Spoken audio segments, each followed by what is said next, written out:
take it that performance came as a bit of a shock to you? I think the word I would use is anomaly. You know, I've never seen that coming, and for all the criticism that will come, it's justified. You know, and for all the credit we got for previous performances, I think it's justified as well. But you know, that was just a really bad day. It's not very often that I can level that at everybody. You know, I don't put all the responsibility on the players. I think as manager, I need to take responsibility. As a coaching staff, we need to take responsibility. But you know, that level of performance was unacceptable today, and I think goals drained confidence, and I think the level of goals that we lost early in the game, you know, had the bearing on the game and affected confidence of the team.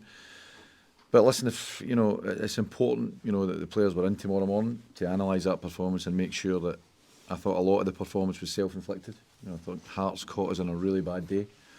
Admittedly, they had a good day and give them credit. You know, good performance and result for Hearts, but I think a lot of that was self-inflicted, and I think it's really important as a group of players and a staff that we're all in to address that tomorrow and to make sure that we analyse that honestly, conscientiously, and try and move on from it. Were you supposed to be in, or was it a reaction to the... Well, it's always a case you analyse games, but I just think for that level of performance we need to take responsibility and make sure that, you know, everything we can do to eradicate that type of performance we'll do.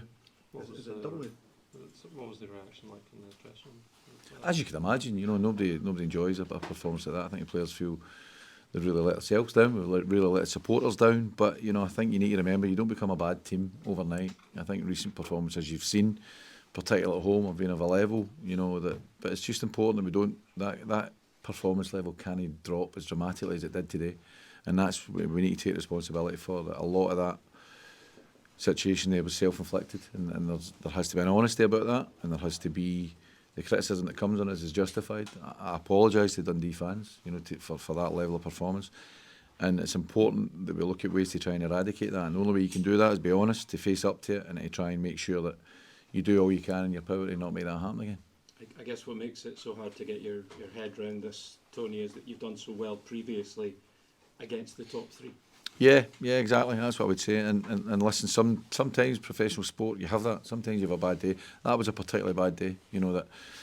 Again, as I say, I think goals really drained confidence, and I thought that the goals that we lost, the first two goals early on in the game, were so poor from our point of view. Really self-inflicted, and that makes it difficult. You know, then you see the confidence draining a wee bit from the team. They're a young team. You know, and they need that support.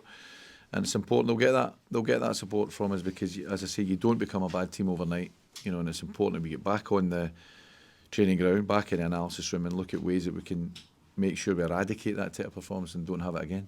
There's still so much to play for, isn't there? Absolutely, you can't yeah. dwell on this. Absolutely, you can. Although we will, you know, it's important that we do. We have an honesty about it. You know, we look at the performance levels, we look at things we can do better, we address that, and then we move on to the next game, because there's no time. There's no time to feel sorry for yourself. It's professional sport we're involved in. They're professional sportsmen in there.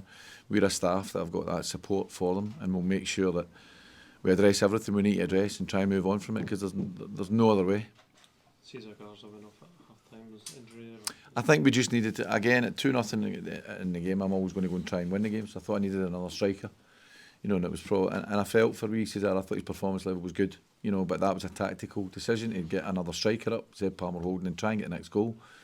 You know, and I think you've seen that we lose the third goal when we're in possession, you know, and we're trying to get that goal against at 2-0. That goal to get us back in the game, and then we lose such a poor goal, you know, from their counter attack. Again, us being in possession of the ball. But yeah, that was decisions that were made, you know, just to try and get us back in the game and give us a foothold in the game. But the game ran away from us, and as I say, sometimes you get that when goals and decisions go against you, you know, it drains confidence, and that's what we've seen today. So it's important we get the group together, we analyse honestly, but we get the confidence back in the team going into Wednesday night's game. Transfer deadline on Monday, does that result affect anything? At the moment, no, there's nothing to report on that. If there's anything over the next day, I'll let you know. Cheers. Thanks.